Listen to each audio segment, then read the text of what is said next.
Hi everyone, welcome back to my channel. Today I'm going to be doing my September perfume tray. I can't believe how fast August went by. So let me go ahead and start with the travels that I had on my tray last month. This is the Valentino Donna Born in Roma. This is Yellow Dream, and you can see it's just about finished. There's not much left, maybe a wear left, if that.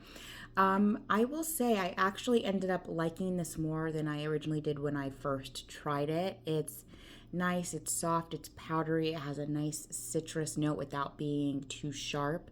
I can definitely understand why people have this as a preferred version of the Born in Roma fragrances. It's still not my favorite. I still don't think I'd purchase a bottle, but I am glad that I gave it a full wear and test. The other travel I had was the Giorgio Armani C, and you can see there's not that much left of it. This is one I'm trying to finish up this year. I'm actually wearing this today, I think. Maybe I'm wearing it today.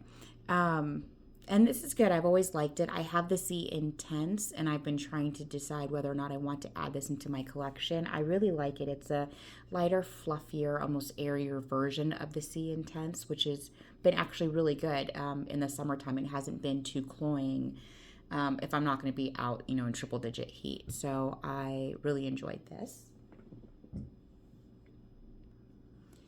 Let's move on to Givenchy. This is Irresistible. I think I only wore this once or twice. And it's nice. It's really pretty. I love the opening. It turns super soapy on my skin. I will say I think the performance has gotten a little bit better since I first opened it. Like it's had a chance to settle. It's definitely smoother, but the soapy vibe has really come out in full force. And I don't mind a soapy fragrance, but this one on my skin, I think it might pull a little too soapy. I'll have to continue testing it. It's really nice. It's great for spring. It's great for warm weather. It's pretty. It's floral. And again, like I like a fresh, clean, soapy fragrance, but I don't want one that actually smells like a bar of soap. So I only wore this one a couple of times that month.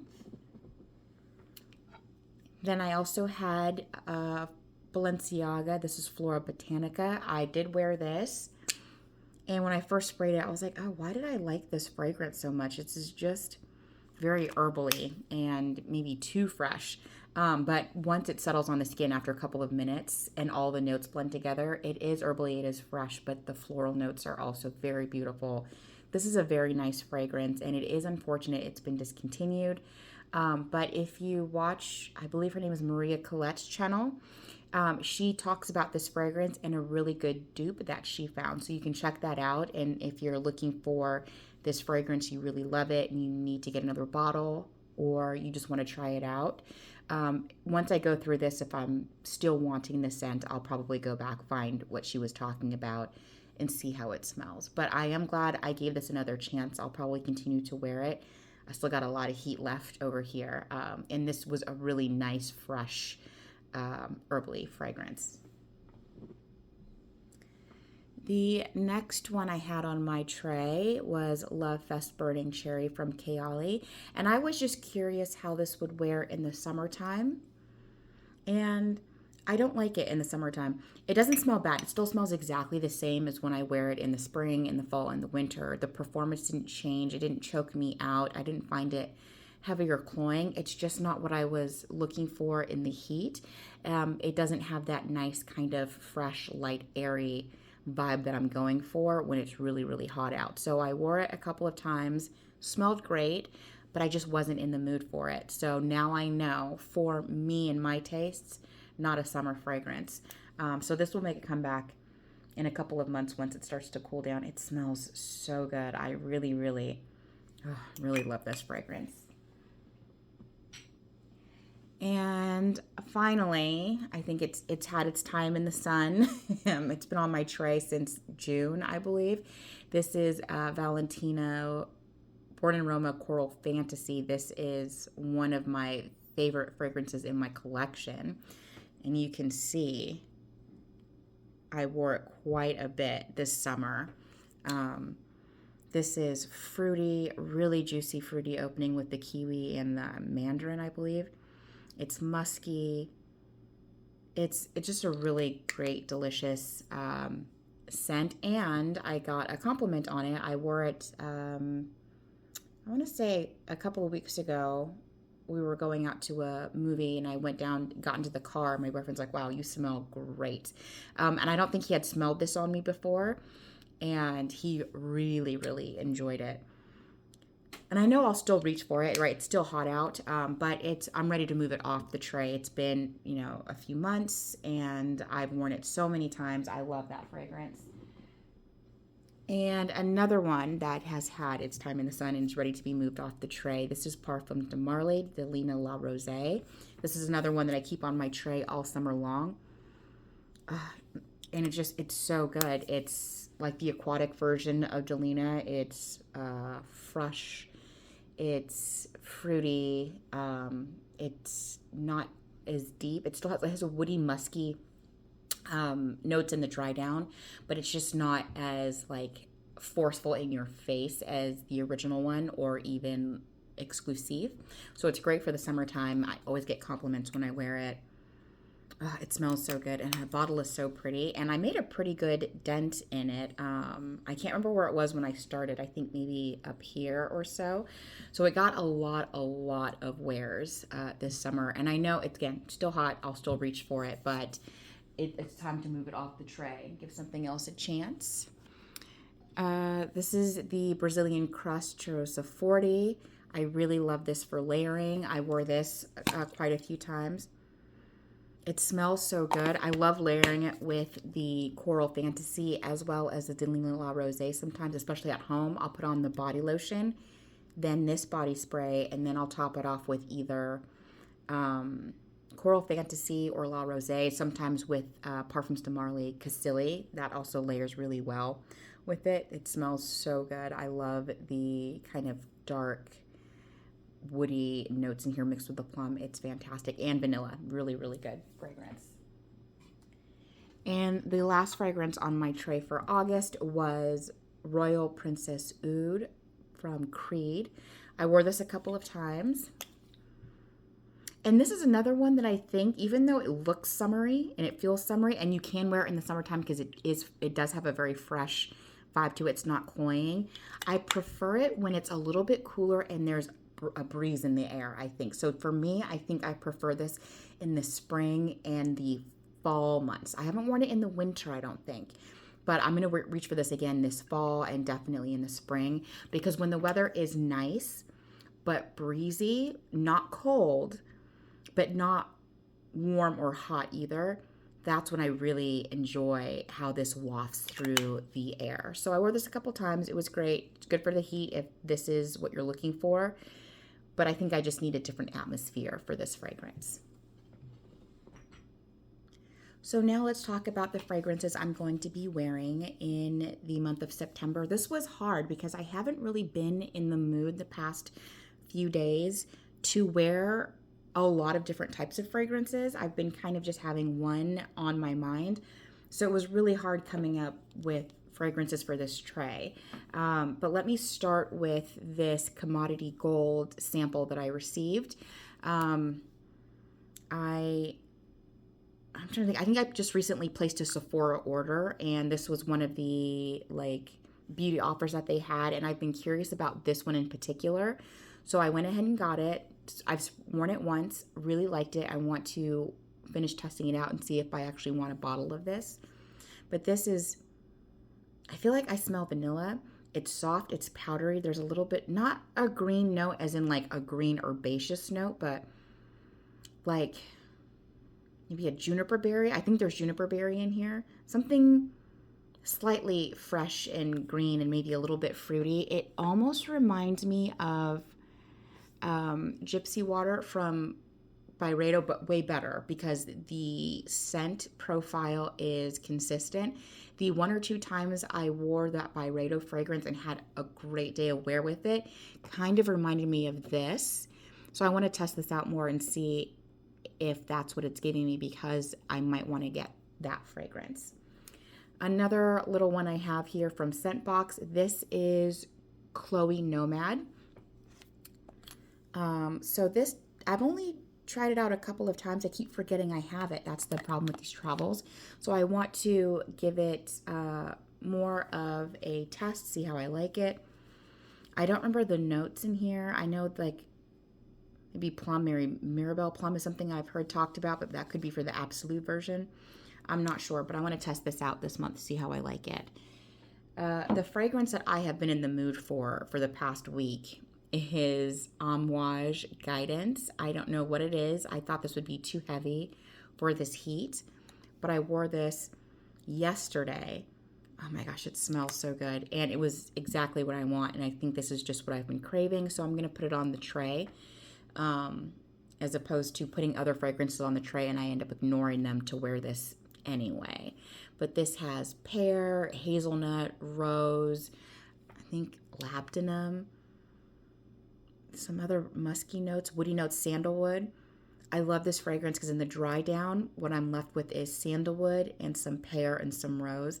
And it just smells so lovely. Definitely one I get compliments on when I wear it. So I'm excited to have it on my tray this month. Okay, the next one I'm going to put on my tray, let's go for Bottega Veneta. I bought this year. I think I got it off of Amazon for like 40, I can't remember, $43, $48. I thought it was a good price. It was a blind buy. I'd heard a couple people review it and talk about it. I saw the notes and I heard people compare it to other Chypre fragrances that I really like.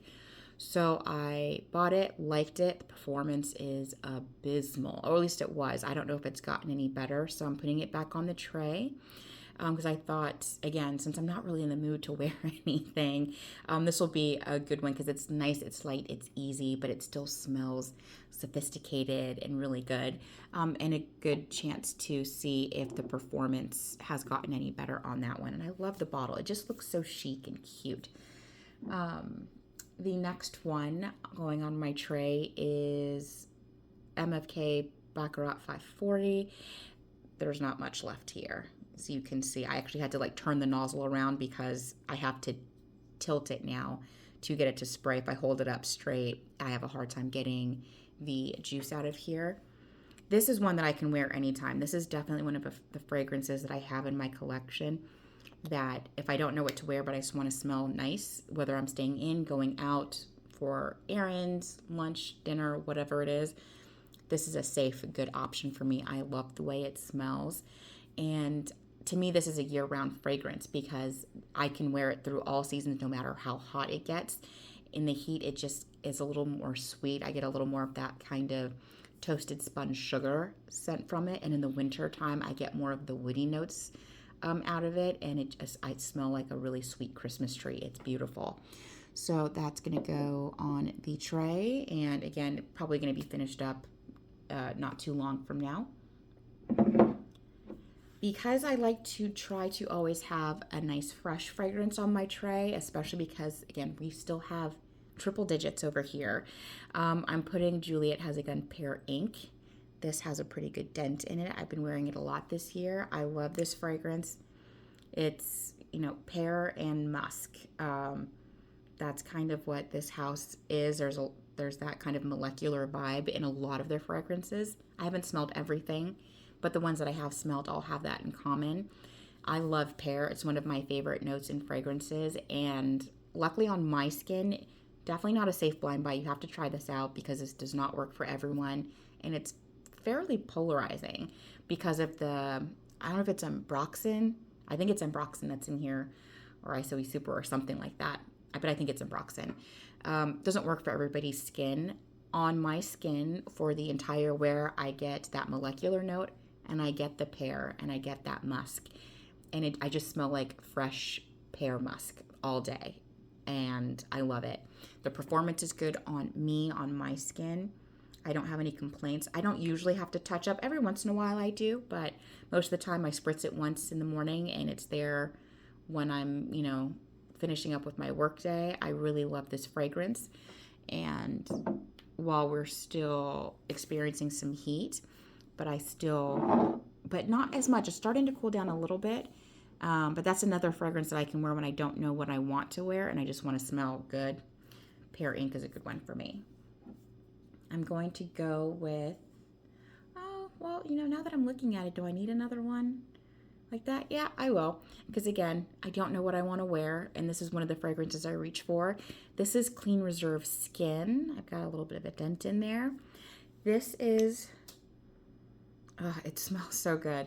It has, I want to say like leather or suede note in there, maybe tonka bean, there's musk. I can't remember, there's florals, maybe jasmine, I can't remember what's in here, maybe tonka bean, but this is like a Your Skin But Better fragrance for sure. This is definitely one where, in fact, I think the other day I almost reached for it.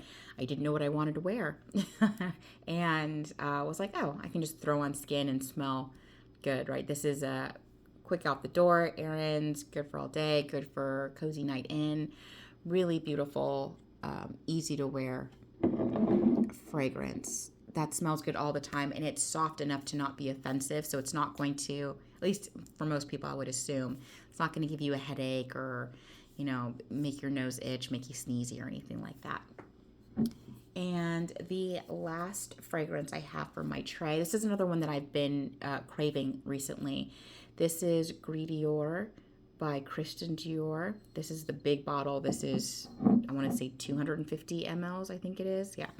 And I have, for the size, a decent little dents in there. But I have been also craving this. This kind of does smell like the Bottega Veneta. The difference is this has leather and no rose in it. And this one has the added rose and no leather. So it's got a slightly brighter, fresher, kind of dew-kissed rose vibe going through it.